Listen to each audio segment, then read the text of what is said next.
Hang on, wait. I haven't eaten.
That is a really good intro. Who put that together, Chris? Some really cool guy I know. Actually, I didn't do that one. Who did it? Do you know? Oh, really? Wasn't you? No, I didn't know. Well, yeah, I did. Yep, it was me. It was all me. Just kidding. I will never take credit for somebody else's work. But welcome, everybody, to another episode of the Warren Files. Tonight, our topic is going to be reincarnation, and I'm going to admit again that this is something I know nothing about. So we brought some experts on the subject. Chris McKinnell, everybody knows him as the CEO of the Warren Foundation. I always call you Artist Lana. Is that good? Do you keep your last name secret, or is Artist Lana good, or do you just go by Lana? Yes, Lana. Lana All will right. do. Well, I like Artist Lana better, so I'm going to stick with Oh, that. well, you say Artist Lana. So we have Artist Lana from the UK as well. She is a assistant regional director for the UK division of the Warren Foundation, and we have a special guest tonight, Paul Goddard, who is I'm going to let you tell people what you do real quick. Oh, thank you. Yes, so I'm a hypnotherapist. I'm also an NLP master practitioner. I won't go too much into details about NLP, but it's basically helping people to get from their stuck state to desired state. Robert Dilts, who I absolutely think is brilliant and been on some of his training, calls it tools for dreamers to create your dream to a reality. But with the hypnotherapy work, I've got mostly known recently from my past life regression work, which I find absolutely fascinating. I put people into hypnotic trance and ask them questions when they're in that hypnotic trance about a life that they've lived before this one. I do talks about past life regression, and I'm a big fan as well of Dr. Jim Tucker and Dr. Ian Stevenson's work that they went around the world investigating children with spontaneous past life claims. So that's the children that when they were young say, when I was big, I used to live in a manor. I want to go back to my real mother. You're not my real mother. Those sorts of things that those children, when they begin to talk, will say sometimes. So that's my interest, my works, my job in a nutshell. That sounds absolutely fascinating. I have watched your show. I've seen you do some sessions on people, and it's very interesting. In fact, I was thinking about potentially offering to do a session on your show sometime. Please, yeah, absolutely. You hypnotize me to see if anything would come about. That'd be amazing. But like I said, I am the. Where can people find your show, Paul? Sorry, can you say that again, Chris? Where can people find your program? Oh, thank you. So if you're on YouTube, you can go to Past Life Regressions with Paul Goddard. I'm also on Facebook as Paul Goddard Past Life Regressions. But, you know, if you're welcome to befriend me on Facebook as well. But as long as you send me a message beforehand to say that you see me on here, and what your interest is, because it's very difficult to, you know, some people just collect friends and just want to send you spam and all that. So if you do send a message, you're welcome to say you've seen me on here, you're welcome to friend me as well. But that's where most of my work, where I like to get myself known, is Past Life Regressions with Paul Goddard. Cool. Sounds good. So I guess me being, like I said, I'm going to be the bum leg in this show, because this is a topic that I know nothing about. So I would like to start with, why don't you three, let's go around the box here, and you three educate me on what reincarnation is, the history, where it comes from. I mean, I know a little bit about it, but, you know, I'd love to get all three of your take on what it actually is and, you know, what it's all about. So let's start with Chris, and we'll go around the box this way. No. I'm gonna defer to Paul first. Okay, Paul. Oh, I guess you're up first. Okay, so I think there's always been a belief in reincarnation, a lot through oral traditions, religious teachings. You certainly hear about the Buddhists, the Hindus talking about reincarnation. Hypnotically, one of the first ones to be actually mentioned is the case of Bridie Murphy. I'll be honest, I haven't looked too much into the case of Bridie Murphy, and I know there were some flaws with that particular case. But during my training, past life regression was a big part of it, and I was just fascinated by it. I always used to love the television program Strange But True, and I was always particularly fascinated when it went into past lives and reincarnation. So for me, I think that there could be all sorts of different things that are going on. For me, I'm certainly leaning towards and certainly believe in past lives, in reincarnation, certainly from children, because you hear from children the way that they talk. It's not like they're making up their imaginary friends, although some imaginary friends I reckon could be that was of the spirit world. When they talk about their imaginary friends or imagination, because children have great imaginations, they're talking with a lilt in their voice, they're smiling.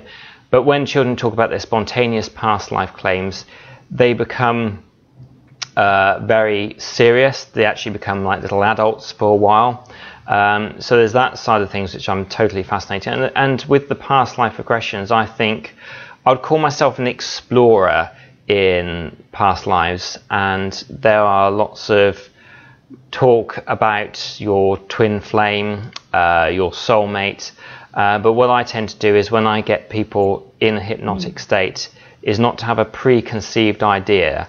I think it's very important that you don't influence the client in any way, because, for example, I said this in the previous show I was on fairly recently, but I'm going to say it in a slightly different way. If I tell you not to think about a purple turtle now, just think of anything else, not a purple turtle. I want you to think of anything but a purple turtle. I've mentioned a purple turtle quite a few times. I'm sure that you're probably thinking about a purple turtle. So when I do the hypnosis, I make sure the only suggestion I give is that they'll go to their life that they lived before this one, whatever one that is, that they're going to choose. I'd choose particular names, sometimes say things like when you learned a valuable lesson, or go to a happy memory. Sometimes people, certain lives there, don't have a happy memory, which is quite sad, because there are a lot of mundane, very difficult, very hard lives that people are experiencing in hypnosis. But I have heard, and I'm not here to say I've got the right way. Some people have got the right way. I think that, you know, each hypnotherapist learns. They're welcome to do their hypnosis in their own way, as long as they're treating the person with respect. But I have heard a lot of hypnotherapists say to people when they're doing past regression, what you will get here, you've not read in a book, you've not read in a newspaper, you've not seen on television, you've not seen on the internet, you've not been told at school. And a little bit like the purple turtle, you're going to start thinking about that. So I've come to quite some compelling things. Some of the things that Dr. Ian Stevenson noticed some of the children were saying, I've seen some corroborations, sometimes not as well. And it's thrown up a lot of interesting sort of questions throughout the time as well.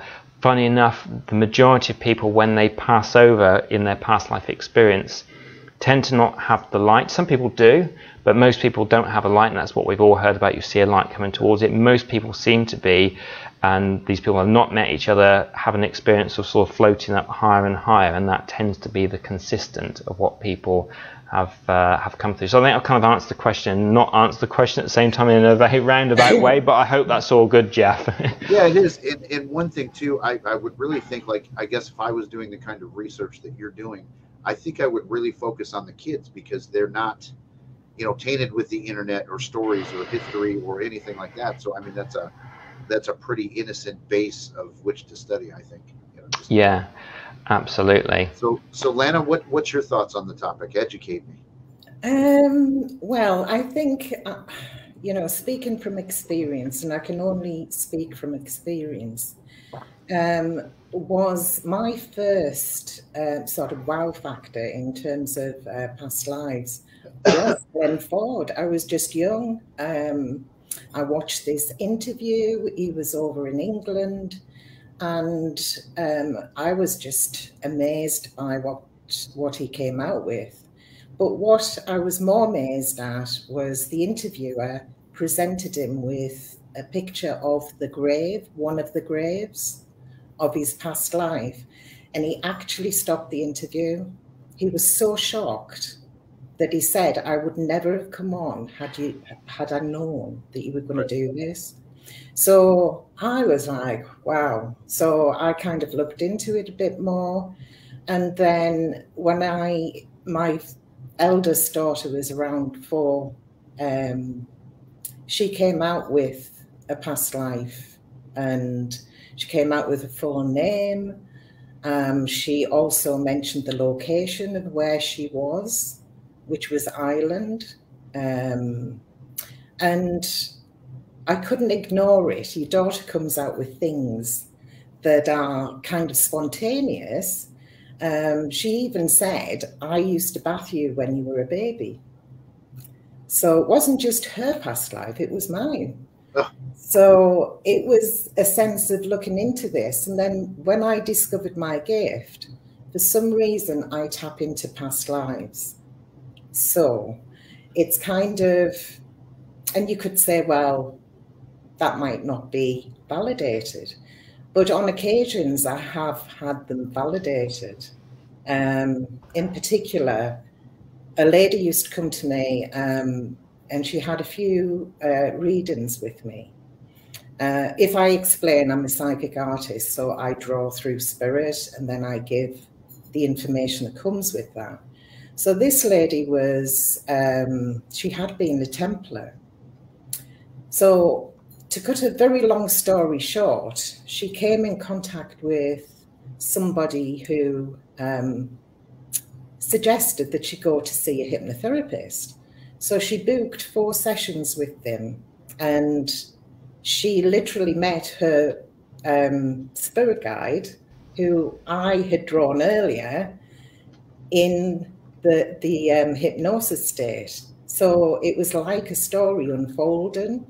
So I kind of thought, well, you know, at first I said, well, it could be anybody that I'm drawing, but certain things kept coming through to validate what I'd said. So again, I had to just go with it and say, right, I believe in what I do, you know. It's a very sort of fine line. Sorry? Is that the Sarah Fielding story, or is this a different one? No, Okay. That's completely something else. Okay. My bad. See? Yes. So do I mention that? Or? Maybe later. Later. No, I didn't mean to interrupt you. I'm sorry. Give me the cue. Give me the cue. I thought that's what you were talking about, was the Sarah Fielding story. No. This goes back years. So it's years of doing sort of spiritual art and always tapping into past lives. Mm-hmm. So it definitely seems, so the psychic thing and the past lives go hand in hand, it seems like. Yeah. At least for you. For me, it does. Okay, cool.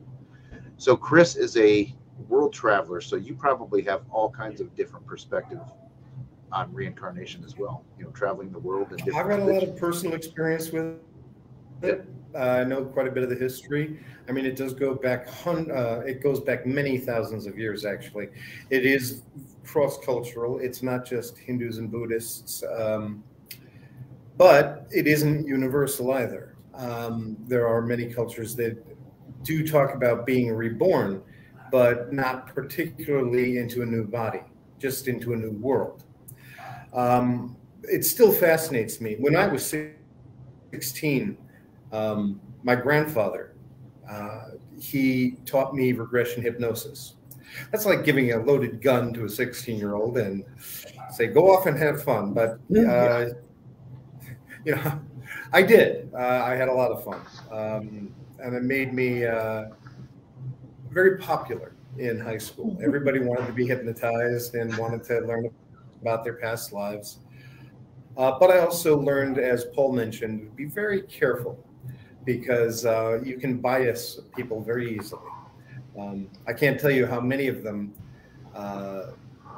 told me that we were married in past lives or we're going to be married in the future. And no, that hasn't happened, so I don't think it's going to. But having said that, I do remember 3 of my own past lives. I remember the last one far more vividly than any of the others. And this is the one where my grandfather actually hypnotized me when I was 16. And after that, more and more details came out later. I don't know if that's normal. Paul, you probably could speak to that after. But originally, what I remembered was just being in the Midwest in around 1920, 1921. And I was running a little general store, and I had married one of 2 sisters. My friend had married another one. Then later on, this was very strange. I was with a friend, and I walked into the other room, and he'd made a comment, and I joked back, and then all of a sudden I got this jolting memory of having been in World War I with him and remembering the mustard gas rolling down the hill toward us at night and me struggling to put on my gas mask. This was in France. Then again, in the 20s, I came home to the Midwestern United States, opened a grocery store. It turned out I had a thing for cigars, which disgusts me.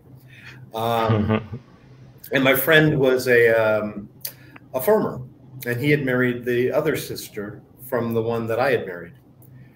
My only other memory of that lifetime, though, is in the 1950s, I had somehow ended up a deputy sheriff in Texas, and I was making a routine traffic stop, and I got killed. I don't remember how I got killed, but I got killed. So that was the life I remember the best. There's another lifetime where I was in the American Civil War. I was a Navy man. Then I took my family out west, opened a small ranch, and unfortunately we were all killed by Native Americans. And then this was one that shocked me. I was Chinese man, and I was being sold into slavery in South Africa. Now, that didn't make any sense to me, but when I looked it up, it turns out that Chinese were used as slave labor in South Africa. So, yeah. So that actually, so what you're saying is actually spawned a question in my head that, so in all of your guys' experiences and hearing stories and things like that, so like you said, you were around in the 1920s, but then died in the 50s. When were you born? I would assume I was born around 1900 or maybe before. You as Chris McKinnell. 1964. So is there a delay between lives? Do you think? There can be, yes, absolutely. Okay. Paul, what do you think about that in your research? Well, my research from what Ian Stevenson and Dr. Jim Tucker discovered is that there tended to be 18 months between the death and the rebirth. Having said that, though, that's the average. It's a little bit like the UK in America saying what is the average wage coming in. You know, it's going to be from the lower end to the high scale, and both going. So I wouldn't really say that it's going to be 18 months and then you come back. From what I have with clients, it seems to be that the soul just has a feeling that they want to come back, and they have their time. Some are much longer in the life between lives before they come back. Other people seem to want to come back sort of quite quickly. It depends on the individual, and I think that, you know, I tend to see it from what I've experienced with clients, that it tends to be like the soul is different to the personality they were in life, but then each soul has its own personality when they're between lives. And it's quite interesting, and this was mentioned in some of Ian Stevenson's research with children with spontaneous past life, Dr. Jim Tucker, and it's not all the time, but their children mention about, I jumped through a hole and then I was here. And quite a few of my clients, not all of them, but quite a few of my clients have mentioned that they like see like these funnels, and like they sort of see themselves jump down into the next life. Lana, what's your thoughts on that? About the length of time in coming back. Well, I think, you know, what Paul said, I think that it varies because, you know, you can't sort of give an absolute. You can't give an absolute. Right. And you can't give an absolute to, you know, a lot of things. But I think that specifically, I think there'll be different theories on that score. I think some people will come back quicker than others. But then what happens when you've lived so many lifetimes and then you've reached that state of enlightenment and you don't come back? You know, when is that? Is it, Lana, do you think that's a choice that a person makes or a soul makes? It's like, okay, I'm done. I've accomplished everything I have to, so I'm going to cross over. Or what do you think? I mean, are we given the choice to do this, or it just happens? I've heard that that's the case. I think that some people possibly have that on their mind. They don't want to leave. They want to come back. And, you know, before that point of death, where it becomes a desire to want to come back. Unfinished business, as it were.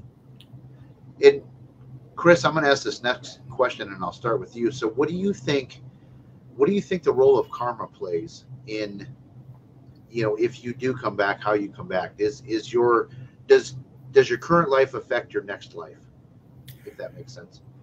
See, I don't see karma the same way like the Hindus do or others. For me, karma is the connections you make in lives. I see a lot of questions here about spirit guides and if they are people you knew in past lifetimes, or if you go through lifetimes with others. Paul mentioned twin flames. For me, the things you hold on to, the things you cannot let go of, those attachments, that's karma. It's not you do good so you'll get a good lifetime next time, or you did bad so you're going to get a bad lifetime. It's the lessons you still need to learn. It's the things you need to learn to let go of. I believe, and here I go into my preacher mode, I believe we're here to learn to love unconditionally. And that means being able to let go. That it's not selfish love. It's not love about me and satisfying my desires. It's about truly loving that other person and hoping the best for them and doing what you can for them. I believe that we don't really have a choice until we're truly enlightened. We don't have a choice about coming back. We can take a long time to come back. Some of us are so traumatized by a past lifetime that I think it takes longer for us to prepare for that for the next life. So as a rule of thumb, 18 months sounds great. I don't know. I've never actually looked into that particular notion. But I do know that there are some people who are so deeply damaged that they can be lost for decades or much longer, even in the darkness. And it takes them longer to find their way back. I do think that what we call soulmates are the people that we've made attachments with in life. And if you look at this lifetime here, how many people are you attached to in your life? You've got your family, you've got your friends, you've got your loved ones. And so it's not about having just one soulmate. I think we go through lifetimes with a beehive, basically, of souls.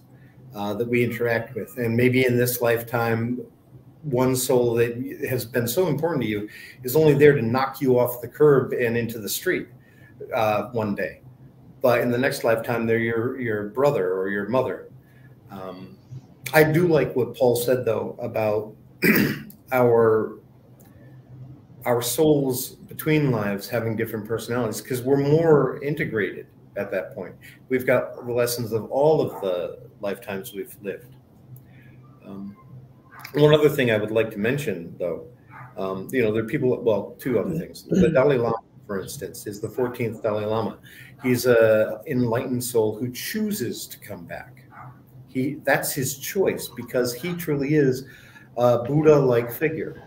People think the Buddha. Well, there have been many Buddhas. Those are people who are enlightened, that have reached that state and still choose to come back to help others to become enlightened and to let go of those attachments. And I think that's it for the moment. I know there was another point, but I'm good for the moment. Yeah, actually, Stephanie, another assistant director, had a good question. Let me go up here and find it real quick. It's what you refer to as the spirit guide. So, do the people we were connected to in the past lives become our spirit guides? Is what Stephanie is asking. Paul, did we want to start with you on that, or ladies first with Lana? I don't mind starting first. I mean, first of all, I just want to say I can fully vouch for Lana, saying she's a wonderful medium, and I've had a reading through her, and very, I've got very good. I wish I brought it in here. It's up in my room at the moment, but she did a wonderful artist psychic drawing of my spirit guide that was from a past life. When I put people in hypnosis, they don't really talk about their spirit guides with them this time. A lot of the people that I deal with are kind of just curious about past lives, and it's their first introduction. I think your subconscious mind will only allow through what you're ready for at that particular time. So nobody's really talked about their spirit guide being with them, but then the questions I ask, I don't try and steer that in, because again, I don't want to put a leading question in for somebody. But I wanted to just go back to the karma that you were talking about earlier. I tend to find that people might have been really bad in a previous life, quite a recent life, and in this one their life is actually quite okay. But I tend to find there's also the own work. It's not just what has happened through life. Like, I'm constantly working on myself, because I think that as a hypnotherapist and an NLP master practitioner, NLP coach, you need to walk your talk. And I find that people grow through life, and I tend to find that that can happen from your childhood, through experiences, through learning in this life. And I tend to find that people that are happy to go to a life where they actually were quite a horrible, nasty person, they tend to be very spiritually awakened as they were anyway, because they're happy to go to that shadow self, because they've done a lot of work on them now. People, even like myself, that still got that work to do, would probably, and I find, more reluctant to go to that life when we were less kind than sort of people. And I've had the most spiritually wonderful people sitting in my chair and talking about that they killed people as part of their work in a previous life, and that they quite enjoyed it. They're not like that now, and I don't worry about them, because I know they're not going to be like that. It's not like, oh, is this what you really like? They kind of had that, and they've just through this life really sorted themselves out.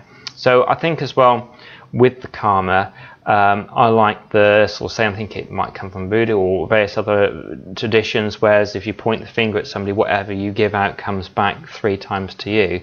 But in the hypnosis, I've found that it tends to be the moments, like the hours, maybe a couple of days before passing. It's at that point when they start to have this healing work and think, what have I done? And then it's around that sort of time. So, and I also think it would be not very helpful to people if, I never say what I'm doing is right and this is how it is, but I don't think it's very helpful to people. Say, like, you were born with a leg that didn't work very well, and say, well, that's due karma, you've been wicked in a bad life. That's not really particularly helpful to anybody. And I tend to find that if there is anything, it tends to be more through injury from a past life, like being involved in a car accident where they've been born with a misshapen leg, and that goes deeply into Dr. Ian Stevenson's work, where, you know, people who had these scars would sort of talk about it in their past life. And Ian Stevenson and Jim Tucker would tend to say that the more traumatic the death, the more easier it is to be remembered in the next life. But, you know, that still doesn't stop, like with Lana's story, that you can have a strong memory as a child anyway from a previous past life. But the ones that have been pretty traumatic, which have the birth scars, birth defects, tend to be from quite a traumatic death. And there's quite a lot of corroboration with somebody shot and they said the bullet passed through the body. Ian Stevenson, when he went and interviewed these children around the world, would say there'd be like a small, where it'd be entry wound of the bullet, and the back where there's more of a wound appears where the bullet explodes through the body. There's was often bigger birthmark on the back of the body. So that's all really interesting in his work. And for anybody who thinks that Ian Stevenson had a theory and would reject anything that was kind of not in what his theory was, Ian Stevenson was completely let's be on the fence about this. And it was only today I found out that Ian Stevenson actually was very strongly, highly OCD, so he would make sure he got everything completely and utterly written down and would be obsessive about all the details that he would gather.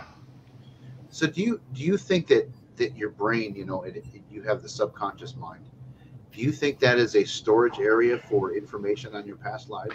I believe it is, but I also believe you might be tapping into something in the ether as well. And I think sometimes past lives could be, I'm not saying it always is, I think a lot of the past lives that I conduct are actually the person's life experience that they had, but some sort of form of channeling in a very safe way to somebody's past life, or tapping into the field out there, which I know some people like refer to as the Akashic records, or some sort of memory out there.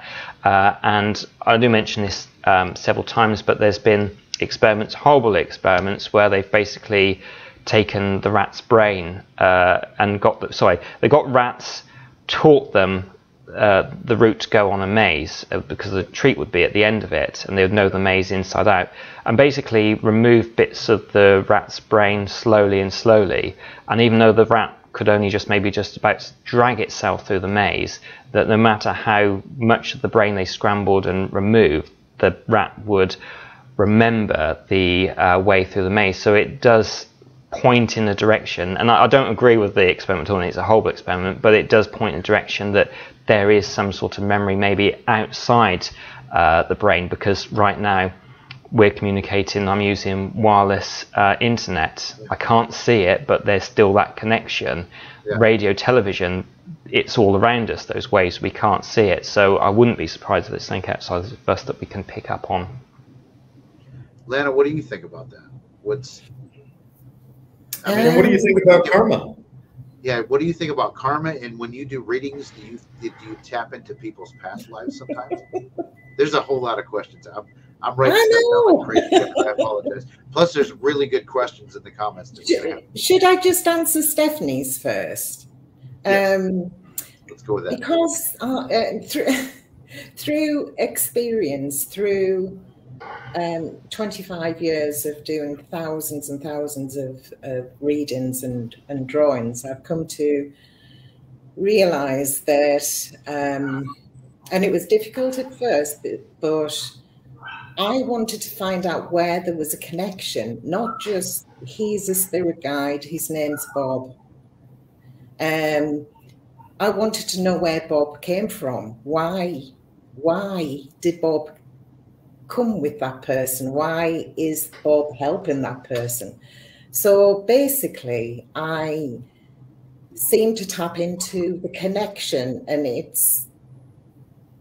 I don't know exactly if that person's had, say, 10 previous lifetimes, why specifically a guide will come from perhaps a very early lifetime as opposed to sort of a later one. But it feels as though each time that I've done a drawing, it's kind of very closely connected. So those two souls have been very closely connected. And that particular soul comes back to help. And that is how I've always kind of tried to find the source, if you like.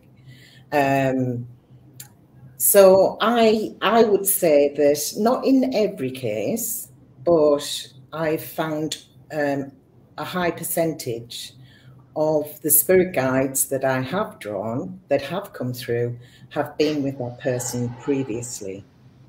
So you're saying that you think, and maybe this is a question, do you think that someone's spirit guides are with them through all of their past lives if they have them? Like, are the same spirit guides connected with one person forever? Well, that's a good question. Like, instead of writing stuff down, I'm like, this is... So. To be honest with you, I couldn't say. It's like finding the average, you know. It's very difficult. Yep. But I think in my experience with dealing with people and the spirit that comes through, and not always do I draw spirit guides. I can tap into, you know, loved ones who've passed away, and past life experiences of that person, not necessarily the spirit guide. But it does seem to appear that a very close connection or a bond that's been made in a previous lifetime kind of filters through. Something's happening with my computer, sorry. Oh, you're still on. You're fine. I saw the bit of colour change a bit then, but you're fine. Yeah, right. It's like a solar flare. Yeah, so that bond seems to echo through to a current lifetime. I'm not sure if it would be the same guide in each of your lifetimes. It depends where that bond is being formed. So it could have been the very last lifetime. Yeah. Chris, sorry. If you were wrapping it up, I was just going to say, Chris, what do you think about that? Do you think that someone has, you know, throughout all of their past lives and their current life, do you think someone has, you know, spirit guides that are connected to them forever? I would have to stress that this is only a theory before I open my mouth. I don't have any proof of what I'm about to say. I think, though, that spirit guides are with us when they are needed. For instance, one of my spirit guides is a man named Harry Price. He was a famous, these two know. He was a very famous, and some might say infamous occasionally, psychic investigator in the 30s, 40s, and 50s. Most famous for investigating the haunting in Borley Rectory, considered the most haunted place in Great Britain. And he appeared to my grandparents and I when I was about 20 years old in Halifax, Nova Scotia, of all places. Now, I've told this story a number of times, but the point being, he had said he was going to be with me throughout this life because he felt that I was going to be very important in this field of research. Would he be here in my next lifetime? Probably not, I'm guessing. But he's here now, and that's good enough for me. Yeah. Yeah. Let's really, there's a lot of questions in the chat that I really want to get to, because I don't want, you know, the thing about a live show is I love interacting with the audience. I'd love to hear. Oh, absolutely. Like, even though I have a whole list and we could like ignore the chat and just do Jeff, but we're not going to do that. So Nicole asks, let's see, where's that? Do you think that the people we've met in this life also knew each other in the past lives? I think you guys maybe have touched on that a bit, but let's start with you, Paul. Sometimes it happens. In fact, I have had a few times when people say, we're so close, we want to do a session together. And I tend to find one of the friends is usually a lot more interested in having it done. And every time it's happened, one's chickened out. So what I wanted to try and do is hypnotize both and see if they come up with exactly the same things without any sort of talking. But I don't have that sort of evidence. Sometimes they do, although most of the time I do a regression they don't mention that. But you do hear a lot, particularly with Ian Stevenson's work, that kind of thing going on. A little bit like Lana's story, and you hear sometimes, like I remember seeing one program where they had like a child that was being spanked by their mum, and basically it was the grandfather was. It was the grandfather, but now reborn as a child, and said, you know, when you were young, I never spanked you. So you do hear that kind of thing coming through. So I think, again, probably the soul's journey, what it wants, what it needs, and just because there's several lifetimes, maybe, and again, this is the theory, maybe several lifetimes may go through, and then they get reunited once they've had their experience that they feel they want to have before coming together again. Lana, what do you think about that one? Sorry, what was the question again? let me post it back up there. I'm sorry. Where'd it go? Oh, shoot. Oh, there we go. So it's, do you think that the people we've met in this life also knew each other in the past life? They call it a soul pool, don't they? When you feel as though you are among people that you immediately gel with and that you know. Yeah, I think that it does happen. I think it does. I think that there are, we do recognize people, and we don't know where from. You know, I've said many times, I feel as though I know that person. Yeah. You know, I'm sure that we've all said it. Yep. Likewise, I think that we can repel against somebody for some reason, you know, on first sight. I know I did once. It was very strange, and I didn't know the person, but it was just this feeling that I got. So I think that we've all touched upon that, where we've felt this kind of connectedness, but then, you know, we felt that we didn't want to be connected with that person as well. So I think so. I think that we have occasions where we do meet those important people. We lost Paul. Hopefully he comes back. So, Chris, do you want to answer that, or do you want me to move on to a different question? I think I've pretty much answered it by saying it's the people we connect with in our past lives are the ones we'll continue to connect with until we learn whatever lessons we need to teach one another. So remember, for me, our purpose in life is, again, preachers coming out. Our purpose in life is to learn to love the way that God loves us, which is unconditionally. And as we learn that, we become closer to God.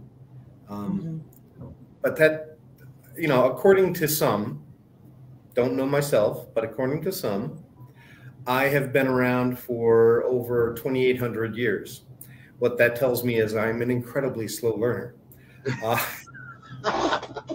So, me too. You know, oh, Lord. Breaking news. It actually, you know, I didn't mention earlier, but Paul did do a live regression with me. And I was in the year 87. Hi, Paul. Sorry about that. That's all right. It happens. We're good. Go ahead, Lana. I was just saying, Paul, you did my regression live. Yes. And I was in Jerusalem in 87. Was it 87? Something like 85. It was around that kind of time, yeah, definitely. Yeah. And I do remember I mentioned a certain place and I looked that up. So that was kind of, you know, if we talk about how far back do you go, how long is a piece of string, you know? It's like, yeah. I'm sure that we've all had many, many lifetimes. And then I think, Chris, it brings us to your question about karma as well. So it's kind of that learning certain lessons and, you know, living an ethical life that propels you onto the next life, and whatever you've missed on the previous life, you have a chance to put right, as it were. So they go hand in hand, basically, I feel. Let's get to the next question then. So this is interesting to me as well. Let's display it here. So what do you guys think that the dreams that we have, are they connected to our past life memories? Do you think that, when we fall asleep and it's that REM sleep and we dream and stuff like that, are we recalling things from our past lives? I mean, it doesn't always have to be nightmares. I've had people that just had dreams of without, because there's certain people that are happy for me to mention it, there's other people that kind of just want it to be their aggression. So whenever somebody comes to me, I always make sure that I only talk about the ones that people are happy talking to me about. But I certainly know that I've had people that have seen certain places, certain villages, and it's not been a nightmare, but it's just been coming back. And when they've seen me, they've gone through to that as their past life that they've been to. Nightmares, yes, that can be as well, but also as well it can be a metaphor for something they haven't worked out in this life as well. So I tend to find when you deal with the paranormal, when you deal with reincarnation, past lives, it's a little bit like the spirit, the ghost world. When you do haunted investigations, you can have like a haunted place, and sometimes like you have 10 things which are people picking up, and it is to do with the ghost, with the spirit there. And there's like that small percentage of time where you can go, well, actually we can explain that. Just because you can explain that one thing doesn't mean all these other things weren't right. So I think it's the same, exactly the same when it comes to past lives. Sometimes it can just literally be a metaphor. Sometimes it is something coming through from a past life. Yeah, actually that ties into one of the questions that I had too, is that, so do you think, as a paranormal investigator, are some of these spirits that we're encountering, are they stuck in that period between lives, and they're just kind of stuck there waiting to come back as something else? Is that what one of the things we're picking up on? Could be. I mean, I think yes. I also like stone tape. I'm not just a stone tape, because you get some people that are stone tape and they don't think it, they just think spirits, ghosts, recordings. I think that you can have both going on. Whether it's stone tape or water tape theory is something that I've heard. I think sometimes it's the sort of stuck state. Sometimes as well, and it comes from, it's not mine, I've heard it talked about before, Richard Fitz talked about it, other people talked about it, but there seems to be a lot of ghosts, particularly in the United Kingdom, and I think there was a certain time, if you sinned, you'll go to hell. And I think that there is that fear with certain spirits that if I go through to the light, or however it is for them when they cross over, instead of going to the place of love, I'm going to go to this place where I'm going to have eternal torture and hellfire and damnation. So that's why they don't go through. So I think sometimes it's the stuck state. You also hear of crisis ghosts as well, where a ghost can be seen and it's their energy going out because they really think that their time's up. They don't die, but their ghost can be imprinted on because of that energy of resisting death, which eventually they do resist, but their energy is going out. And I think it's something called is it a death flash or something like that, where just before somebody dies, there's literally all that power, that energy going out, which can impregnate itself into the environment. Hey, just a tech question, Paul. Can you turn your mic down just a little bit? You have that. I know you had an issue, but it's really loud. Oh, is it? Oh, sorry. No, it's okay. Okay, I can talk quieter if that's all right. Okay, it was that last bit was blowing my eardrums out all of a sudden. Sorry. No, I'll be my nice. I do my hypnotic voice now. Sweet. Lana, did you want to chime in on what do you think about dreaming? I think sometimes, and that there have been many accounts as well. I do recall, I think it was Arthur Gurdon. He was a psychiatrist, and a lady came to him who he calls Mrs. Smith with nightmares. But when he'd looked into it, he was coming from the standpoint of a historian in this respect. He wasn't assessing her as a psychiatrist. But when he looked at it, she'd been a Cathar in the 13th century, and she'd had accounts from when she was in a teen. So we're talking about 1940s. There was nothing about the Cathars available in the 1940s unless you could speak French and look through all the documents and actually go to France and have a look. So there was no internet. So she'd collated all of this information, and it was kind of in a wakened state, but it was also in a dream state. And this continued throughout her life. So she went to him with nightmares, and she'd been a heretic, and she'd had all these written accounts. There is actually a book that he wrote about it. I read it years ago, but I was fascinated with that because the Cathars was just a small group. I don't know if you have any knowledge on that, Chris, on the Cathars, but I believe they were in Italy and southern France, in the Languedoc area. And of course, it's all the notes from the Inquisition can confirm all the people she mentioned were in those notes, but they had to go to France to find them. So that was a very interesting case. And yeah, that's... Oh, sorry. Sorry, I'm just saying, and that kind of confirms that the dreams were connected with a past life. Okay. Just to Angie Johns is asking as well, the Cathars were actually Christians. Yes. That were labeled as heretics. And there was a pogrom against them to wipe them out completely. Yeah. But it really, in my mind, was not a just thing to have done. Well, wiping out anybody isn't a just thing to do.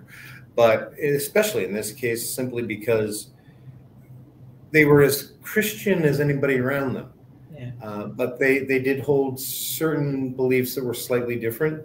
I'm trying to remember. For some reason, I think they actually believed in reincarnation, but I don't quote me on that. Yeah, they did, Chris. Okay.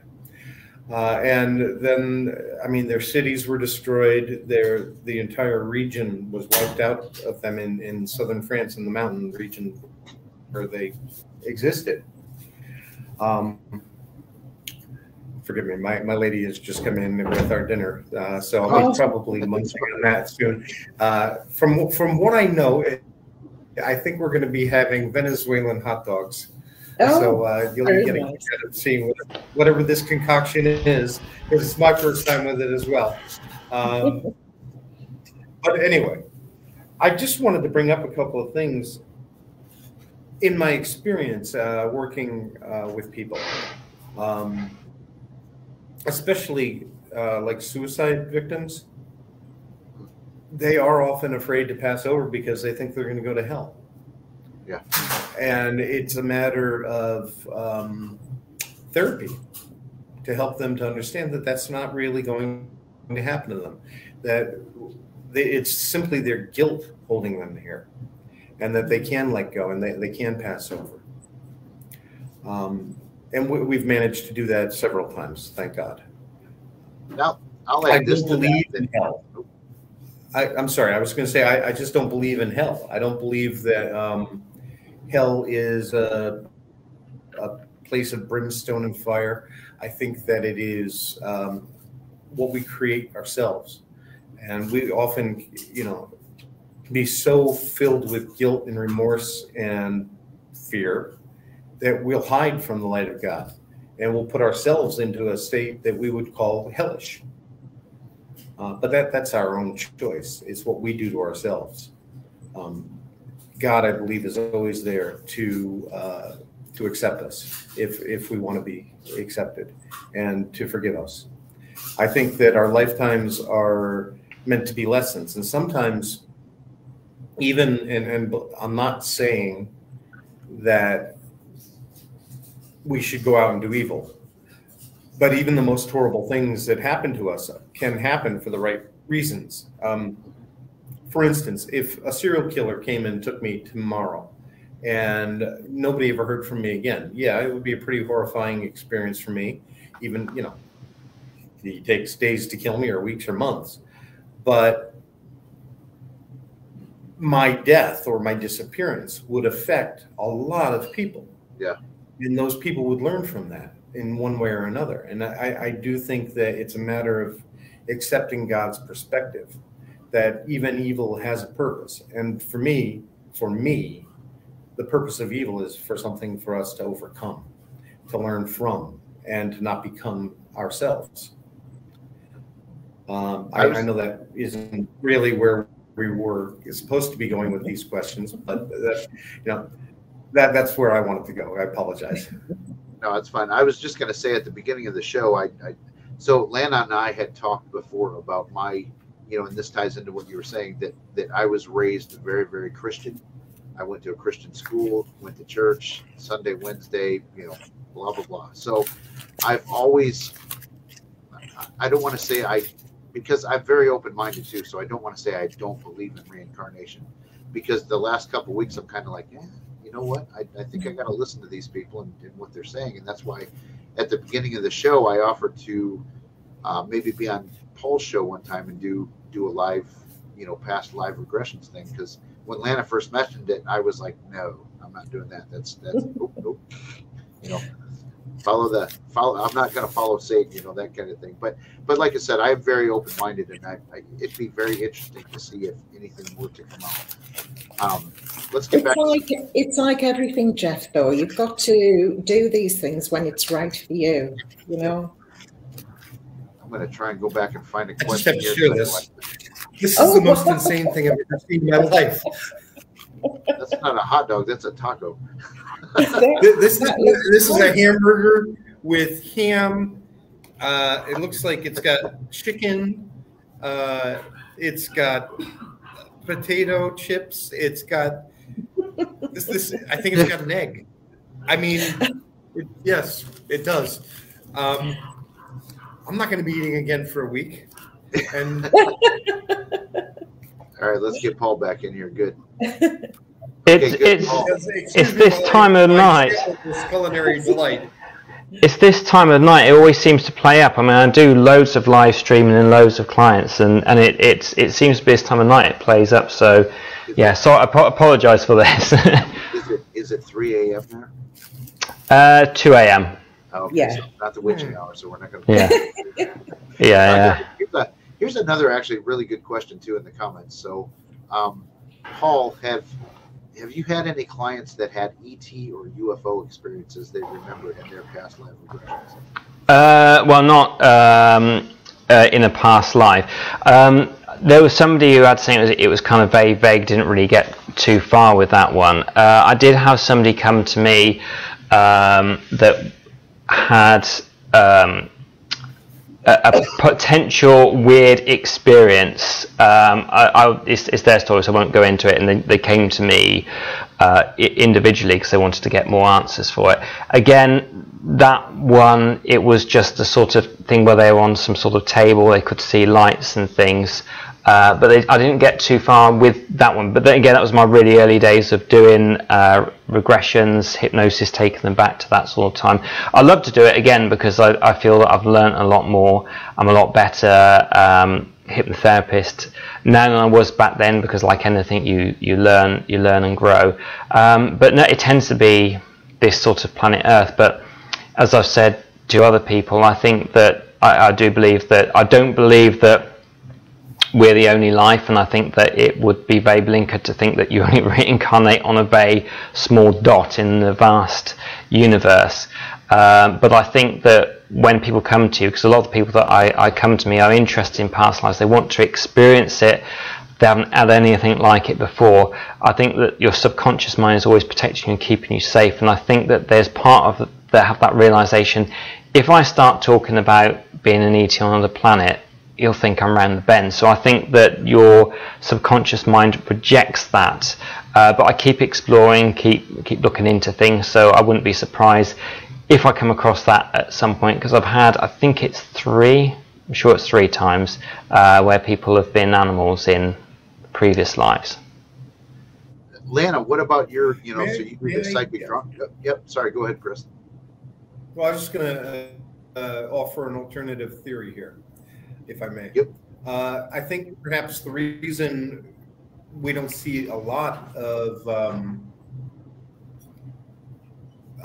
stories about people remembering past lives on other planets is because we're coming back here with those connections that we've made in lifetimes. And so we stay sort of local because of that. At least that's what that's how I would probably think it would happen. Can I also add? Sorry, can I also add something to that? I know that, and again, it comes to Ian Stevenson's work. He did a lot of research around the world, and in India, there are a lot of reports of basically the reincarnated soul just moving to a neighbouring village and known and talking about this village nearby, and they've gone to explore. And I've had lots of people that live in Gloucester. They reincarnate back to Gloucester and start saying what it was like back, a couple of 100 years ago, actually in this space. So I think that, some souls seem to like to stay quite local. And I know with India, particularly in India, the reincarnation, it's not like, if you hear it on the news, it's kind of like the quirky, almost and finally story, or kind of somewhere hidden in a newspaper. Whereas in India, it can be the front line headlines when it's a really compelling case because it's taken that seriously. So Lana, in your psychic art that you do, have you ever come across like any ET or UFO experiences that people have had, or trying to, has that ever come up within what you do? Not really, no. Or even if I've drawn something, I've had what I would call light beings. I can't actually describe, it just appears like pure light with some people, but that's only been a few in 25 years. So yeah. Very unusual experience at the time. So we've got, this isn't really a question, but it does lead to a question. Somebody in the comments is saying, how would someone go about trying to find out about their past lives? Obviously they could come to somebody like Paul. Paul? But are there other... Or Lana. Me? Yep. And Lana, for sure. But, so what do you guys think? What are all of the ways that people can discover if they've had past lives? I think that a lot of, and unfortunately, speaking to someone earlier tonight, they are taking notes from their child that's coming up with past life. I think for children that are experiencing these past life claims, we've got these mobile phones now that we can just record voice or video. I would highly recommend the video because you can get to see the whole facial expressions, because so often I hear people that come to my talks and they say something like, well, my son used to talk about when he lived in Australia in a previous life, and but now his memories have faded and they kind of have vague recollections of what it is. So if they recorded it now, or even written it down or recorded it on cassette back in those days, there would be that record. Other ways of doing it, you can get past life regression CDs, like I've got some. YouTube is full of meditations that you can go on to experience past lives if you're a bit concerned about going to see someone. So that's some ways of doing it, and like Lana can pick them up for you if you don't want to go into that hypnotic trance to experience it. So, Lana, obviously you have a different way of doing it. You want to, I know you've talked about it quite a bit, but what do you have to add to that particular question? Well, I think Paul's covered everything really.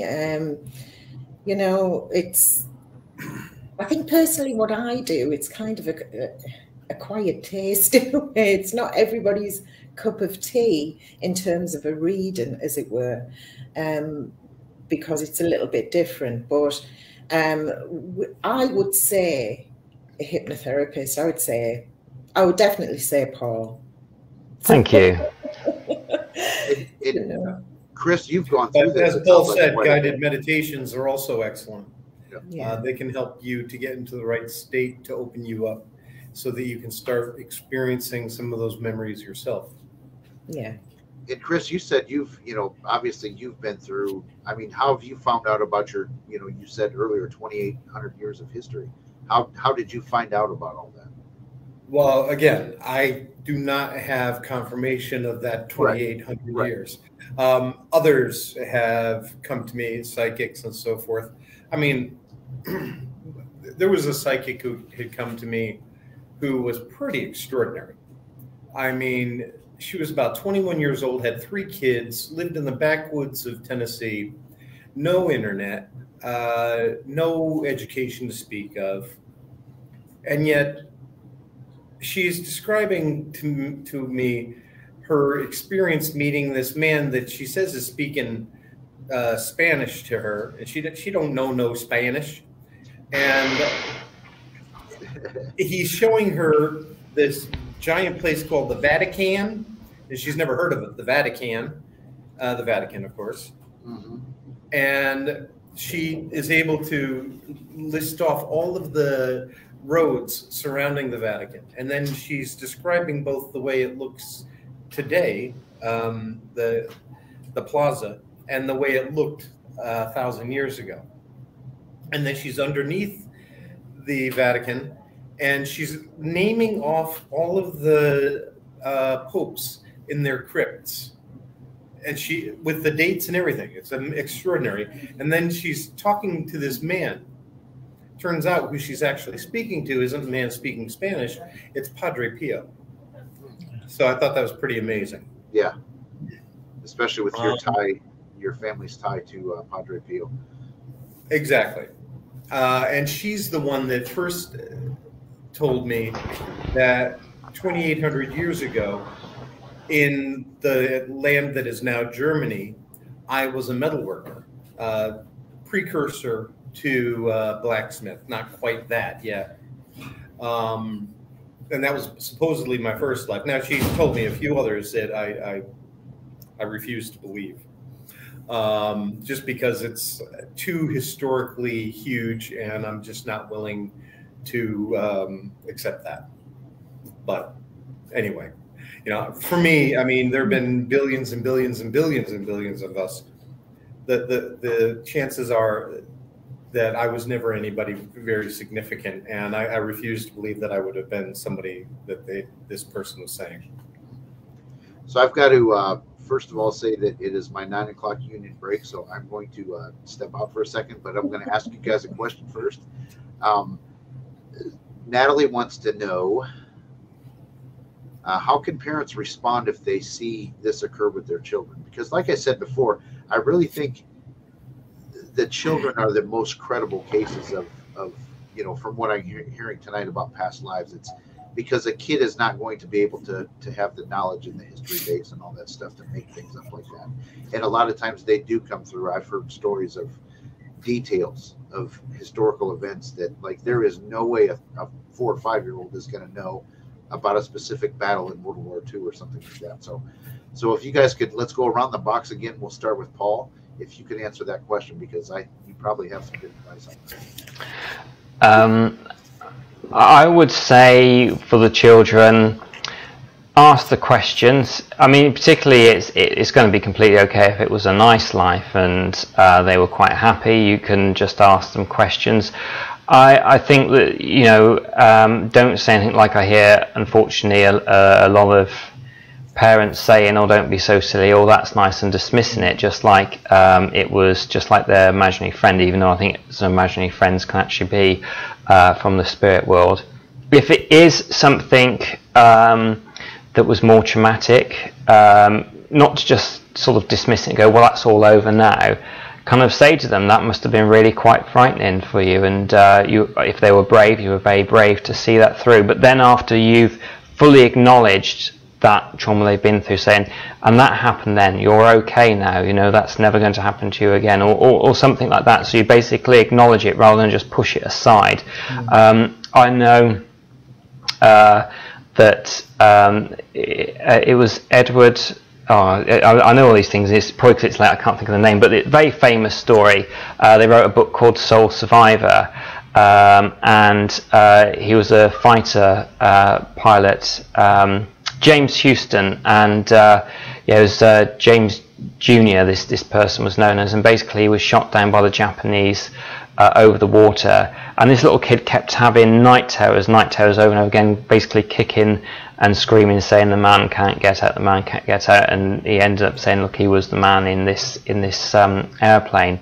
And to actually let go, first of all, because of religious beliefs, his father didn't believe him at all and thought it was poppycock, but too many coincidences were coming out that it couldn't possibly be. I mean, he was even saying stuff like he flew the Corsair, which a child wouldn't know, looked up a model plane, picked it up, and his mum saying, look, that's the bomb under there, which this little James said, that's not the bomb, that's the drop tank. But once they actually acknowledged it, they decided to find out where in the previous life he was shot down over the water, and they went to that area and basically said symbolically goodbye to the past life, dropped some flowers in the water, and kind of sort of thought, this is now my time to kind of live this life. Because I think I totally believe in past lives, but I think that it's also important as well that this life is important as well, and that you live this life to the full. So that's some of the things that I would recommend. If I may, I'm not sure this is the same young man I'm thinking of, but he also, the case I'm thinking of, he had actually created a cockpit in a closet that was perfectly detailed. And he was shot down in the Battle of Midway, and he remembered his name, and they were able to actually connect with survivors who went through that battle, who remembered this man, and he was able to identify with them as well. That's a case I remember. I think yes, it's really important that parents are supportive, but look for evidence. Oh yeah, absolutely, yeah. But I think as well, just kind of acknowledging a child, because they might be getting that from something else as well. But I think, yeah, look for evidence as well.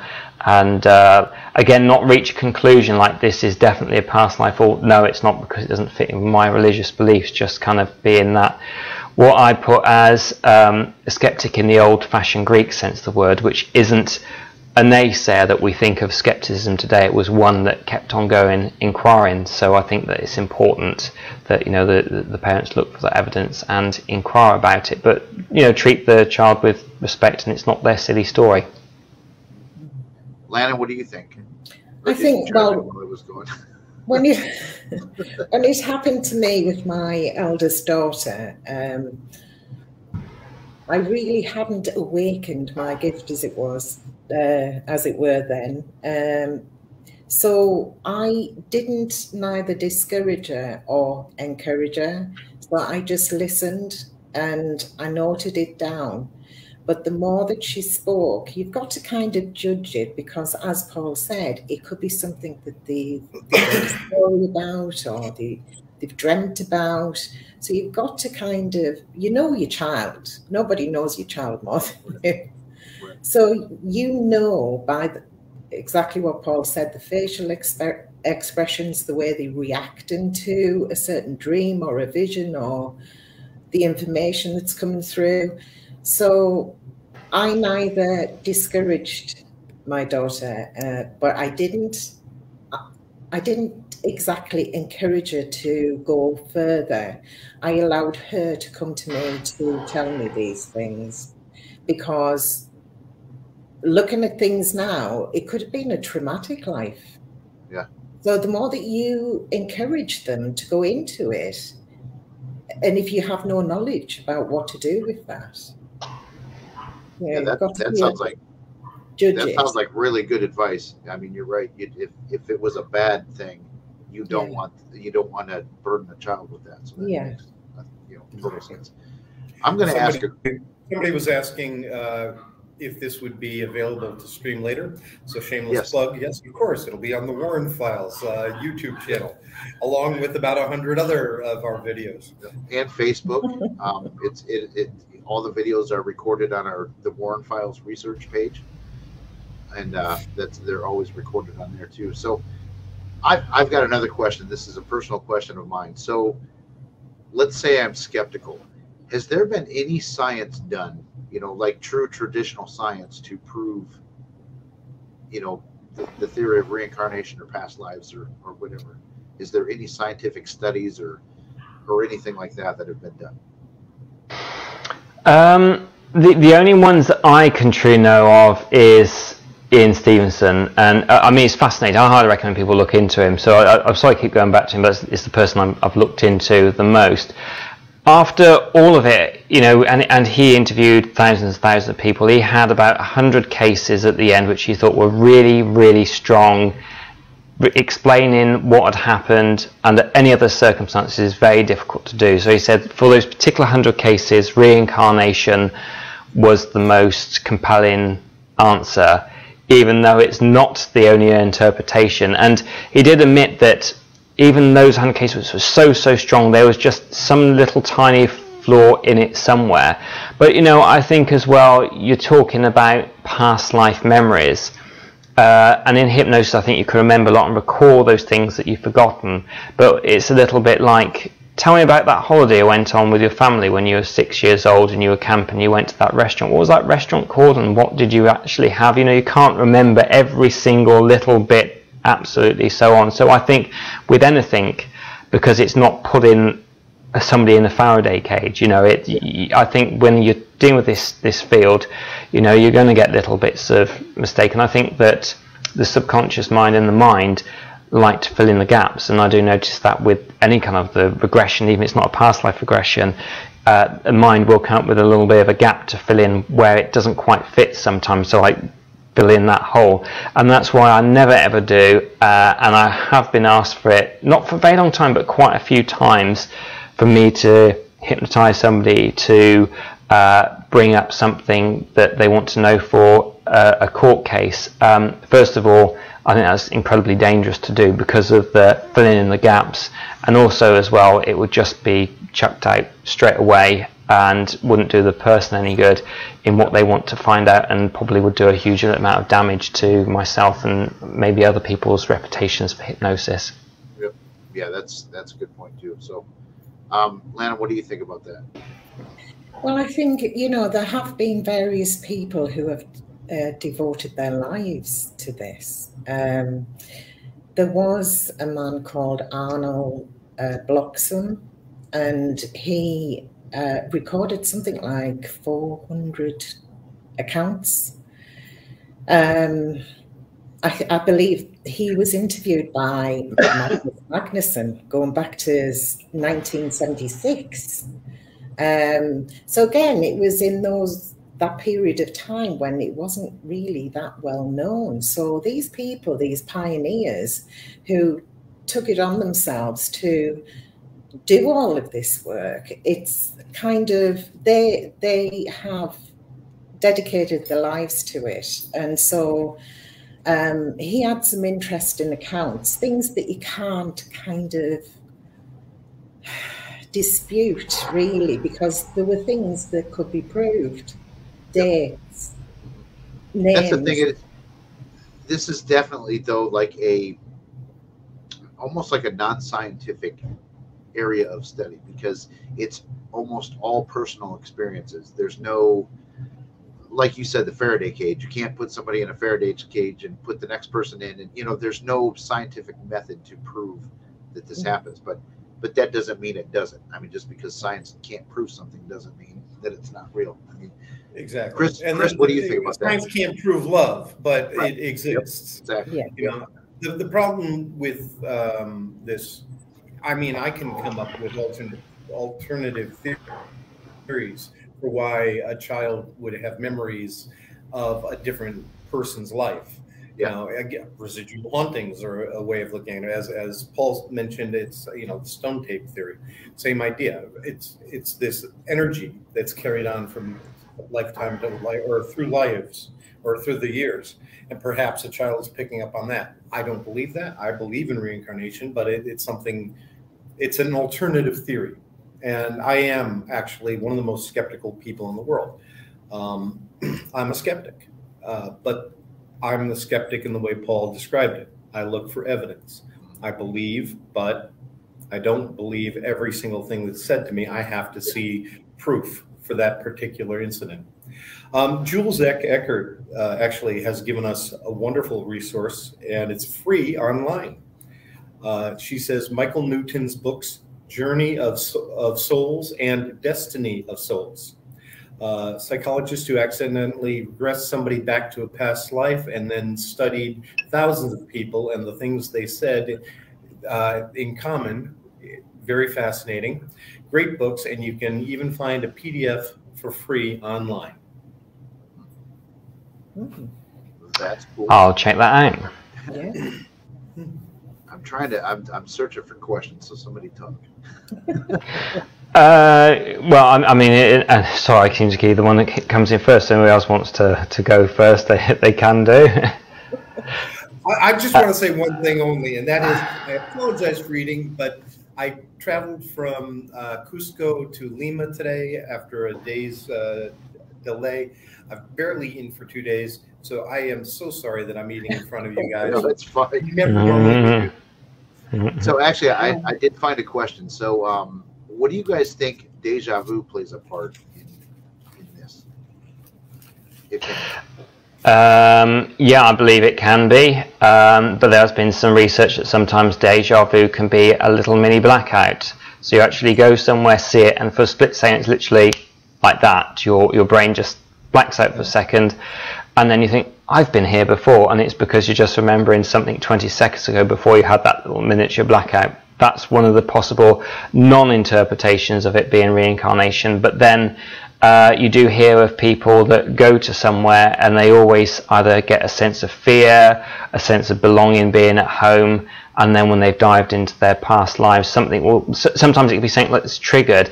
I remember there was somebody in the American Civil War. He went somewhere and got all these feelings, and it was, I think, when he was watching a documentary and they mentioned somebody, it just suddenly all these memories came back to him at that point. So it can be both. Mm. Lana, what do you think? I believe that too, and certainly if we go by visiting somewhere that you feel you know, and it's being connected with something else, perhaps a past life or a dream that you've had. More recently, I helped a lady who was quite spiritual, but she didn't know what to do with it, so I helped her.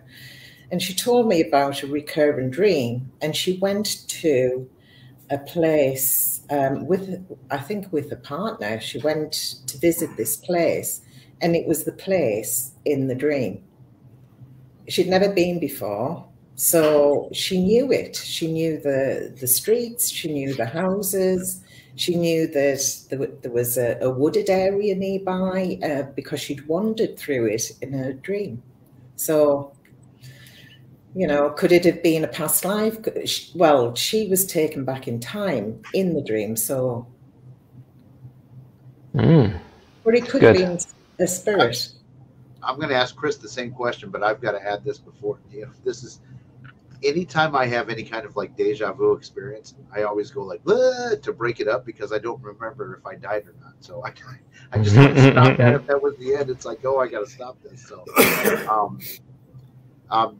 Diet Renee, who is a very, very good medium as well, you know, she's a newer member to the foundation. She says she believes that it is a remembrance of the soul from a past life. Chris, what do you think about deja vu? If you want to come on with us, you're more than welcome. She never wants to. She's always busy. Like Joe Frankie sends her to like the Amityville house, and you know Joe Frankie's got her busy, so she never has time for me. It's crazy. So no, Chris, what do you think about deja vu? Do you think that ties into what we're talking about, or? Honestly, I don't have. Who was that for? Oddly, I don't have a. So I froze again. Okay. You're with us now, so it's all good. Yeah, Chris? just about to run off to the router then. Yeah. So, Chris, you said you don't really have anything to add to that, or did you? No, I don't have a strong opinion on that Okay. particular subject. I've heard so many different explanations for deja vu. Yeah. It could be, you know, that we are having we see it in a split second, then we see it again, and oh, wow, I swear to God, I've seen that before. Well, yeah, you did. Or it could be that you're connecting with a memory from earlier in your lifetime that you don't quite remember now. Or it could be a past life memory, or it could be many other things. Our minds are incredibly complex. A lot of mine seem to be like, okay, so like this is a specific experience that I've had. Like walking through a parking lot and you see the cars and the license plates. I mean, it's just been stupid things like that. It's nothing meaningful or anything like that, but that's been my experience with deja vu anyway. It's just always just little, 10, 15 seconds of stuff like that. We did have another question. Let me find it. So I think we touched on this a little bit, but I'm going to pull this one up. Why would someone have many lives from the same area of the world? And I know we touched on it a bit, but like specifically, do you guys have anything to add to that area of what we talked about? Again, it's the same thing as the ET question for me. It's where we make our connections and what we're connected to. Whether it's a place, several people, if those people are connected to the place and that's where they're coming back to, so we're drawn back to that same place again and again and again.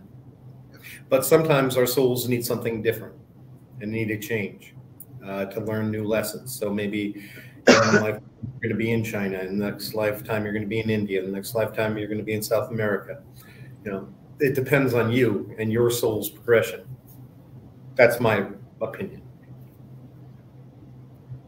I think that's really good, and I think that's totally valid. And yeah, I kind of have a gut feeling that could be what it is as well. So from a gut feeling, from what I hear Chris saying, I think that's a good possibility of it being right.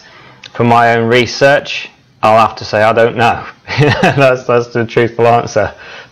Yep. All right, we do have another question that was asked earlier, and I couldn't find it. So Tammy, who is one of our fantastic admins, wants to know, have you ever had a client have dreams, thoughts of being a past historical figure, and how do you tease that out? I haven't, actually. I've had some interesting lives. I mean, there's historical, and I guess anybody is a historical figure. I think the nearest thing I've had that to, if anybody wanted to Google after this is finished, Steve Mulligan past life regression, you'll come across a client that I was involved with. Very, very compelling, and pretty much everything he was coming up with was spot on right. In fact, I don't really think there was anything, even though he had no idea what I was going to ask him, and people were asking me questions whilst they were watching live, because it was like a live event like this, and the internet was good at the time. It's a really compelling case. So his name is on the cenotaph and all that, but someone like Hitler, Baudelaire, Newton, all these famous people, I've not had somebody come through.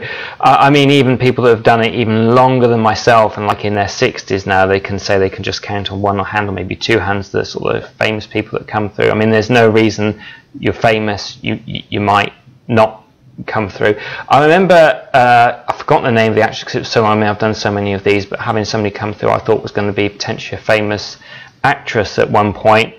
But then it just ended up being that it was somebody of a very similar name, and their career never took off. They basically, as so many people that want to be actors, actresses, it just kind of stopped as being extras and not really getting the work, and then just go into a normal job because what they were doing in the acting field wasn't fulfilling the money that needed to be coming in. So yeah, that's my experience of it anyway. Lana? No. Even in your psychic readings, have you ever come across anything like, famous ties to somebody that you're doing readings for? Maybe once or twice, but in 25 years, not Well, really anybody. I'll say this. So, you shared with me that story of Sarah Fielding. I mean, she wasn't famous to where everybody would know her, but she was an author back in the day. And so I mean, quasi-famous. I mean, that's you tapped into that. I mean, you've got a lot of evidence to back up your story on that. I have. Well, yes, and it was something that I'd never done before. So I channeled this lady. It was, I think, 18th century. Yeah. She lived. But I had no knowledge. I said she was an author. There was several things that I said. She was an author. She never married. I didn't feel like she married, or if she was married, her husband had died, because I didn't see him there. And it turned out, when I'd done the research, she didn't marry. She was an author, but she was the sister of a famous author back in that day. She never got the acclaim that she should have had.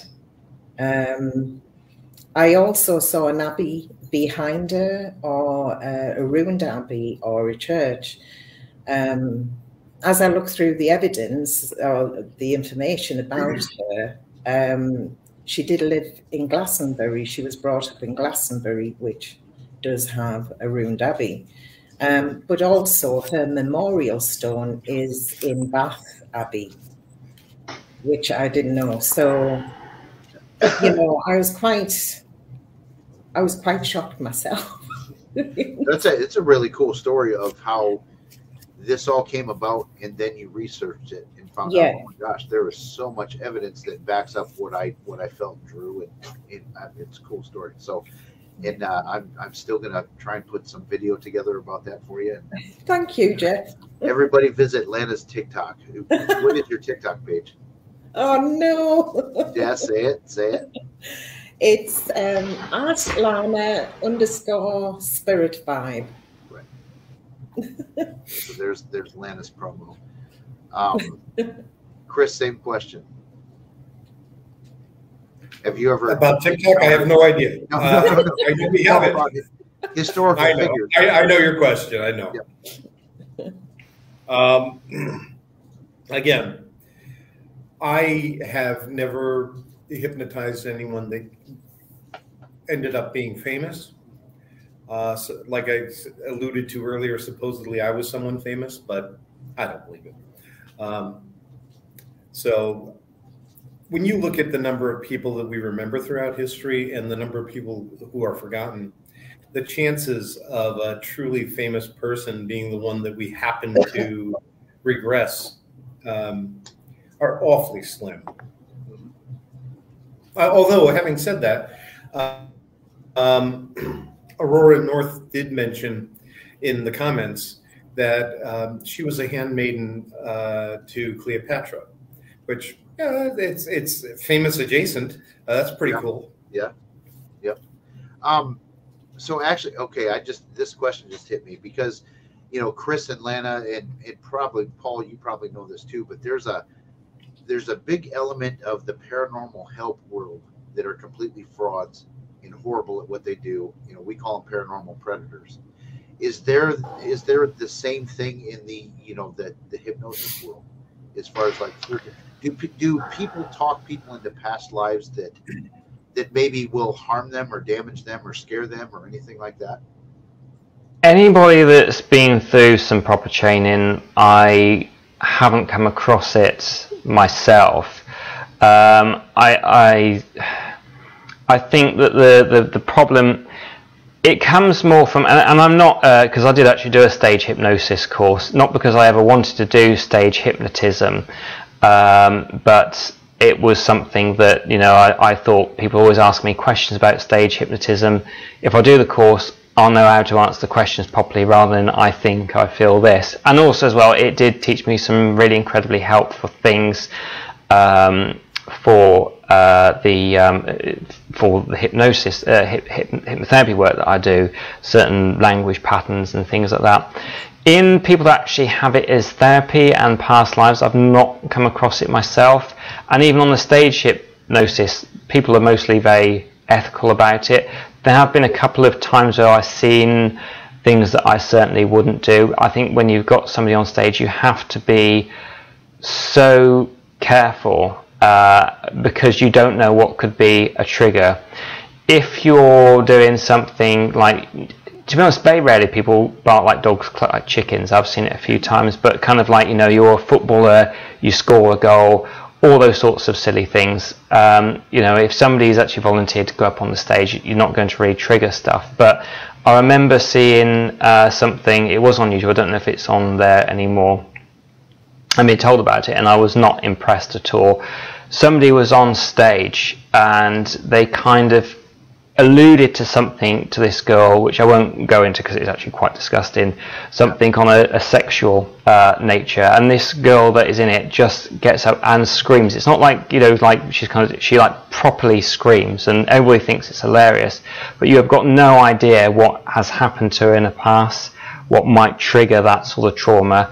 So, you know, I think you have to be careful with that. So I think mostly it's okay, and you know, I'm not somebody who's like, you shouldn't do stage, because I was trained by hypnotherapy, a trained hypnotist, but he was very ethical the way he did it, and I think you have to be very ethical the way you treat somebody on stage, because you've got no idea about their history. Yeah. And I know, Chris, you probably have a lot to add to that topic, but you know, let's maybe try and keep it into the, you know, hypnotist field and things like that in past life regressions. Like, have you encountered frauds that have talked people into believing that, you know, they're Abraham Lincoln or something like that? You know what I'm saying? It's or scared the crap out of people through this type of work. I personally do not know of any stories of that, but my concern would be one that Paul strongly alluded to in the first thing he said, which is making sure that we don't lead the people on, you know, that you're hypnotizing. You have to be very careful that you don't keep saying purple turtle, purple turtle, purple turtle. And that's what you're going to get. You know, you want to open it up so that you give them a safe space. You help them to come down, reassuring them that whatever they're seeing, whatever they're remembering, they are no longer a part of it, and that they can be safe in that space. They're going to be protected, and that they can continue to hear your voice as the hypnotist, so that they know that they've got a tie to bind them and to keep them safe. Do I think that everybody would do that? I would hope so, but no. Just from, you know, personal experience, human beings are human beings, and there are a lot of idiots out there. I think if there's money to be made, there's probably fraudulent activity going on. You know, yeah. I think if you can charge people for a hypnosis show, there's definitely potential for fraudulent stuff. I mean, you may be able to hypnotize people, but you're going to influence results, I think, just to, you know, to increase the paycheck. Lana, what do you think about that?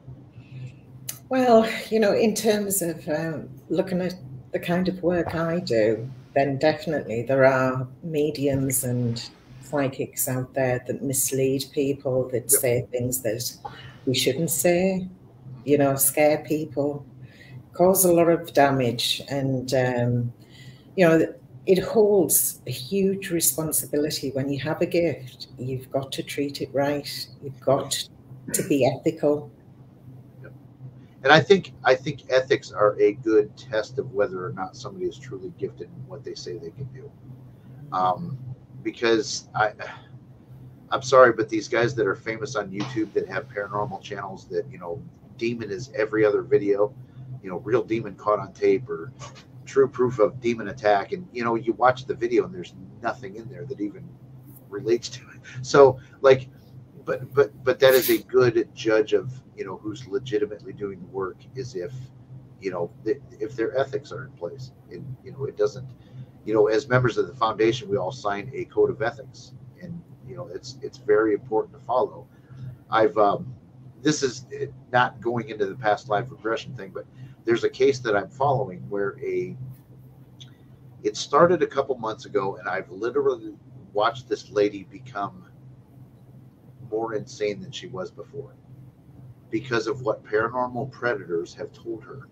Yeah. People are doing exorcisms on her over the phone or over the internet, or people are telling her that, oh my gosh, there's a demon, I saw the face in the video, and it's like there is literally nothing there. And even she says, well, I don't see anything there, but the experts are telling me this.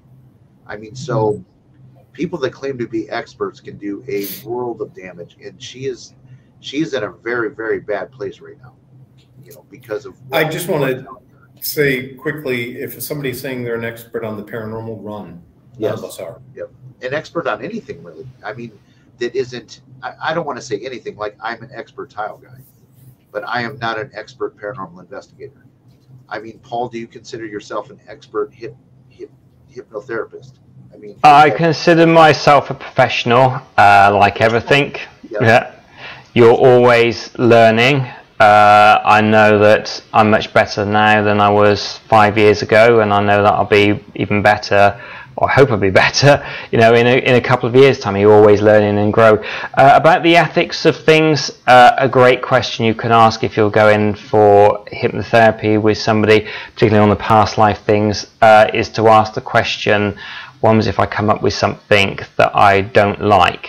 Or that I find frightening, or I feel like I need healing from, and then wait for the answer. If they kind of say you'll be fine and brush it over, which people will be fine, but I think it's important that you spend that time with people afterwards, because I always offer healing from the session afterwards. I kind of do like a long sort of process healing, and making sure that that person after their experience is okay. I won't just say, right, that's it, off you go then. I will chat with them a long time afterwards. And I hope this person isn't watching, but I was with somebody who did something to do with past lives, and it was like a group thing. And they sort of did the healing space, and you could hear them tapping on their keyboard afterwards as they were as they were doing the healing process afterwards. Now, I think that when you're doing healing, when you're doing any work with somebody, even if you've got millions of emails awaiting your attention, you damn well sit with them, and you hold that space with them. And your work you need to do, it has to wait until afterwards. Otherwise, you don't do it. You go hold that space with people. Yeah, I'm actually really glad to hear you say that, because that's so important. The after event, because I imagine that there's probably some hypnotherapists that will be like, oh, that's a great story, cool, I got it on record, see you later, and that's people. I mean, with what you do, people really, really need to have an open line of communication with you after the fact, because they could be traumatized or something like that, and you definitely have to, I would think, have to monitor to make sure that they're good and safe. Yeah, I've never had anybody that's been traumatized, even if it's quite bad afterwards. But I always sit with them for a while, sometimes even just an aftercare message as well, to make sure they're okay. That they're fully fine with it. I also say, by drinking water afterwards, or non-stimulus thing. That's something just basics, but that's something to add to it as well. But yeah, aftercare is so important, because you're somebody's being in a vulnerable state around you. I think when you're trained properly, it's not a dangerous thing. You can do it very, very safely. But somebody's actually basically nearly falling asleep in front of you. That's kind of what's happening to somebody, and it's quite an intimate thing for somebody to do that. So you've got to realise that they're being vulnerable to you in that moment, and treat it with the kindness and respect it deserves. Lana, you probably have the same thing in what you do as well. I mean, you don't want to scare people with what you're coming across, but I mean, you have to be honest, but there's a fine line of honesty and, am I going to damage this person in what I came up with? Yeah, you've got it. Like I said earlier, it holds a huge responsibility when somebody comes to you and they feel exposed, they feel vulnerable. You've got to be very careful of what you say, because people are impressionable. Some people are at certain points in their life, and it could scar them deeply. Yep. And I know, Chris, you've encountered it a billion times as well. Yeah. Well, you asked me not to put this in paranormal terms, so I'm trying to avoid that one. But yeah, we always have to be very careful. We always have to offer aftercare. We always have to be respectful. We're dealing with people's lives. Yeah. Whether it be through past life regression or the paranormal or anything, you know, we have to be really aware that we are often seen as the experts we're not, and our words carry weight, and we must be very careful how we communicate with others. When we put ourselves in a position of authority, people are trusting us. Yeah. And we can't take advantage of that. Yep. And, you know, people a lot of times too, you know, they run around with like these false titles like demonologist. Well, what does that mean? You know what I'm saying? So, you know, in this particular case, this person is saying a demonologist told me that there's a demon in my house. Well, you know what? I can be a demonologist in 5 minutes on the internet with maybe $15-20. You know what I'm saying? Here's anybody can say they're a demonologist. Exactly. What does that really mean? Exactly. Nothing. It's pointless. It's just, but it's a term that holds weight. And there's a lot of terms that people throw around that really hold weight. That like, okay, just because you're using that, oh well, you know, you got something you printed off your printer from the internet saying you're a demonologist. Oh, good for you. So let's it's 9:45, so let's start to wrap this up, and let's do if anybody has anything that they want to promote or plug, or you know, anything they want to talk about. We'll start with Paul. Thank you. So my website is www.paulgollardnlp, so for neurolinguistic opponents, that's novemberlimapapa.co.uk. They can find me on Past Life Regressions with Paul Goddard on YouTube. Also on YouTube, I have Paul Goddard NLP and Hypnotherapy. They'll find me if I just put Paul Goddard in, but that's my kind of random channel. That's my hobbies, my interests channel.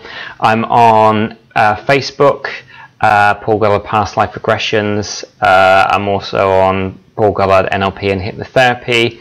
As I said before, you're welcome to befriend me on Facebook, but as long as you give me a little message beforehand just to basically say that you've seen me on this, you're interested in the work, or would like to know a little more, or just something to know that it's not just a random person. I'm also on Instagram under the same names. I've been slightly less active on Instagram, but that's kind of where I am. Within reason, I will answer people's questions, but I am quite busy, and occasionally I will get somebody who will basically just, if they're in help or want to have advice, I always give that time for advice. But I have people that are really interested. A couple of paragraphs I'm happy to answer, but I've had people that have emailed me. It's been pages and pages and pages, and I've been kind and messaged them back, and I get pages and pages and pages back. I don't really have the time to be able to deal with it. So it's not me being rude. I just really don't have the time to get back to people with that kind of length of messages. No, and I appreciate you saying that, because that is something too that a lot of people think that, like, if they message any of us, you know, that's the only person that is reaching out to us, and that is not the case. I mean, you know, our message boxes get very, very full, and that's good advice. If you can put it as short and detailed as you possibly can, that's probably the best way to get a response. And it's not you being a jerk or anybody being a jerk. It's just, man, I've only got so many hours in the day to dedicate to this. So yeah, that's good advice. Lana, what do you have to plug? Well, you mentioned my TikTok. That's right. Go there. Again, I'll reiterate, no, it's not Artist Lana. I'm Artist Lana on Facebook. So if you want to catch me there, search for me there. Again, a short message like Paul explained, just to say that where you've kind of got my name from.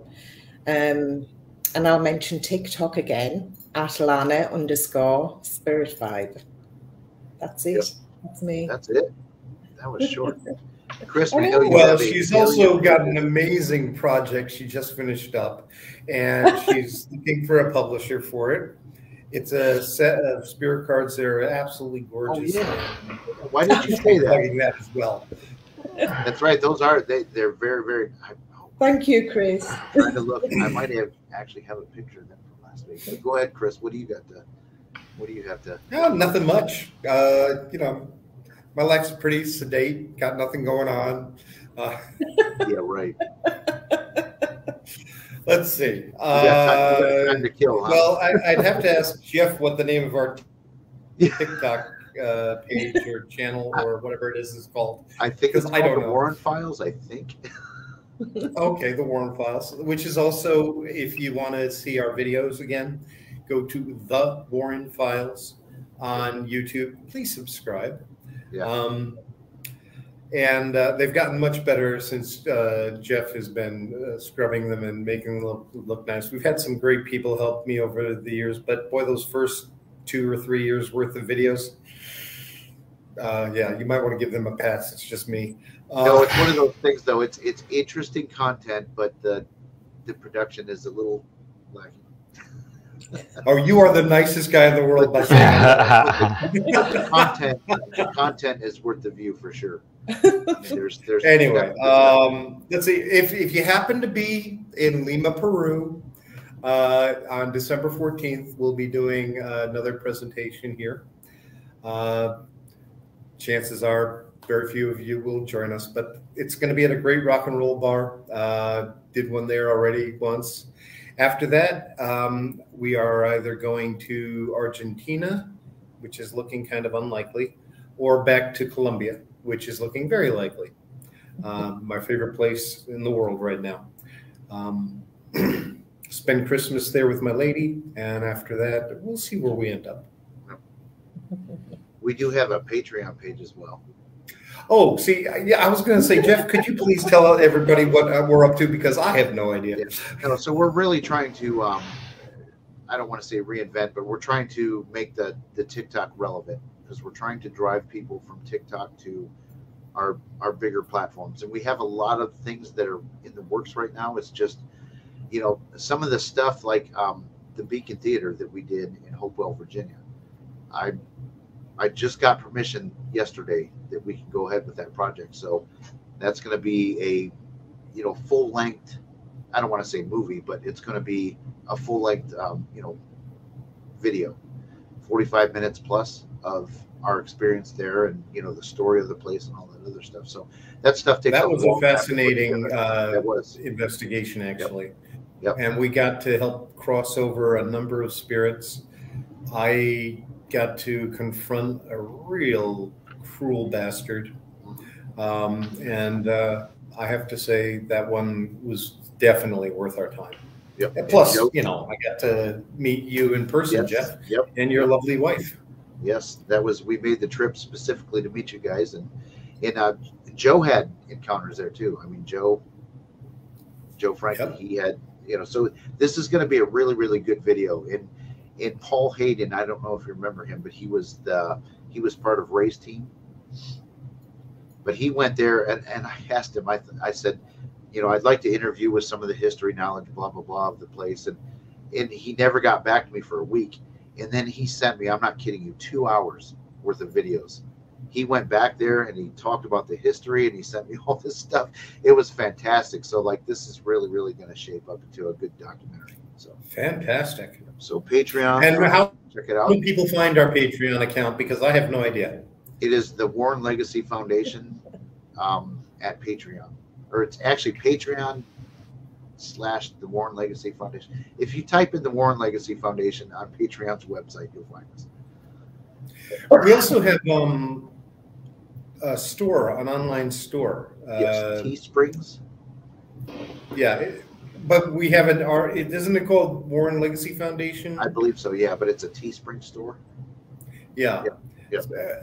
I'm personally looking forward to buying some shirts and other things. But it's hard to get it mailed down here to South America. Yeah, for sure. Yep. So anyway, we will be back in 2 weeks. I'll have to look the topic up. I think it's actually ghost stories or paranormal stories or encounters or something like that. So it's going to be a general, you know, spooky story session, I think. So that should be. Boy, I hope I can come up with one or two. Yeah. Yeah, you probably don't have any. I mean. Like, I mean, there's a whole book dedicated to one of them. So, not case actually, maybe actually, one. It was kind of funny too, because, you know, going back to the Hopewell, Virginia thing, you actually reconnected with one of Maurice Theriot's friends. That's right. Yeah. So Yeah. that was an interesting encounter, and she's one that's going to be in this documentary too, because she had a really, really good psychic moment at the theater during the investigation. So. Yeah, she's amazing. Yep. Hey, Paul, I want to thank you very much. Yes. It was a pleasure meeting you. Absolute pleasure too. Yeah, I would love to do something with you in the future. Be very, very interested in your help with some regression. Be happy to do that live with you. Yeah. Thank you. You seem like a fascinating individual. Oh, thank you. And may I just add, and thank you, it's been an honour to be on here, and thank you so much for inviting me.